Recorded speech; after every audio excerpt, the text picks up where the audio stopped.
అసలు ఎప్పుడు పోస్ట్ చేస్తానా అనేసి ఎంత ఆత్రంగా ఉందో తెలుసా. క్రిస్మస్ స్పెషల్ గా నేనైతే శాంటా కేక్ అయితే చేశానండి. ఈసారి మన కేక్ మైదా కాదండి, గోధుమ పిండితోనైతే హెల్దీగా చేస్తున్నాను. ఎందుకంటే ఇంట్లో కట్ చేస్తున్నాం కదా అనేసి. మరి ఇంట్లో చేస్తే గోధుమ పిండ, బయట కస్టమర్ కి ఇస్తే మైదానా అనేసి మీకు డౌట్ రావచ్చు. అలా ఏం కదండి, మైదాతో చేస్తే చాలా సాఫ్ట్ గా ఉంటుంది కదా.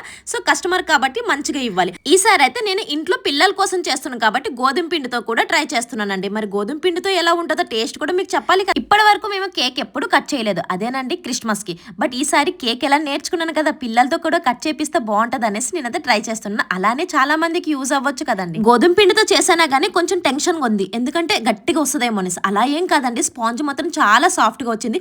బట్ కేక్ కట్ చేసినంత వరకు అయితే తెలియదు కదా టేస్ట్ ఎలా ఉందని. శాంటా హెయిర్ కోసం నేను ఇక్కడ రెడ్ కలర్ అయితే యూజ్ చేస్తున్నాను. విప్పింగ్ క్రీమ్ లో అయితే కలిపేసానండి రెడ్ కలర్. అండ్ ఐస్ కోసం నేనైతే న్యూట్రల్ జెల్ ఉంటుంది కదా, అందులో బ్లాక్ కలర్ అయితే కలిపేసి ఐస్ అయితే అప్లై చేయాలి. హెయిర్ మాత్రం కొంచెం చూసి వేసుకోండి, ఎందుకంటే నేను ఒకటే సమానంగా వేస్తాను కాబట్టి కొంచెం పర్ఫెక్ట్ గా రాలేదు. మన సబ్స్క్రైబర్స్ లో ఎంత మంది క్రిస్టియన్స్ ఉన్నారండి, సో అందరు కూడా అడ్వాన్స్ గా హ్యాపీ క్రిస్మస్ అండి. సో ఇంకొంచెం క్రీమ్ మిగిలిపోతే సైడ్ కి అయితే నేను ఫ్లవర్ డిజైన్ లాగా అయితే అప్లై చేశాను. ఫైనల్ గా లుక్ అయితే ఇదన్నమాట. వీడియో నచ్చితే ఒక చిన్న లైక్ ఇచ్చేవచ్చు కదండి. ఈ కేక్ ఆర్డర్ కేక్ కాదండి, ఇంట్లో కోసం చేశాను. పిల్లలతో ఈ కేక్ అయితే కట్ చేసి నెక్స్ట్ వీడియోలో అయితే కలుసుకుందాం. ఈ కేక్ తో పాటు నా డ్రెస్ కూడా చాలా బాగుందండి. 500 బిలోలో అయితే వచ్చేసింది 3 పీస్ సెట్ అండి. స్క్రీన్ మీద ట్యాగ్ చేశాను, అస్సలు మిస్ అవ్వకండి. తప్పకుండా ట్రై చేయండి న్యూ ఇయర్ కోసం. బాయ్.